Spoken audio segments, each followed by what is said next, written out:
জানিস মালতী, তুই না সে চচ্চড়ি দিলি না, ওইটা দিয়ে ভাত মেখে না খুব তৃপ্তি করে খেয়েছি আমি। বাবা মাসিমা, আমার হাতে চচ্চড়ি এত ভালো লেগেছে।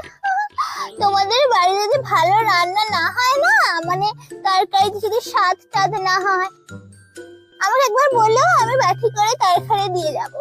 আর দেখবে খুব ভালো লাগবে, একদম আঙুল চেটে খাবে তুমি।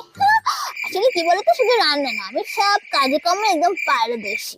আসলে কি বলতো মালতী দি, তুমি মনে হয় না আগের জন্মে কোনো বাড়ির কাজের লোক ছিল, বুঝলে? সেখানে মনে হয় রান্না বান্না করতে আর সারাদিন কাজ করতে থাকতে খেতে, ওই জন্য সব কাজে পারদর্শী আর রান্নাতেও একদম দারুণ। এই, তুমি তোমার মুখটা একদম বন্ধ রাখো তো, সব সময় বেশি বেশি বকবে। তুই রাগ করিস নি মালতী। এত বড় কথা, ওই জন্য বলি মাসিমা, আমি আপনাদের বাড়িতে গল্প করতে আসবো না, আপনি মাঠের দিকে আসবেন গল্প করতে।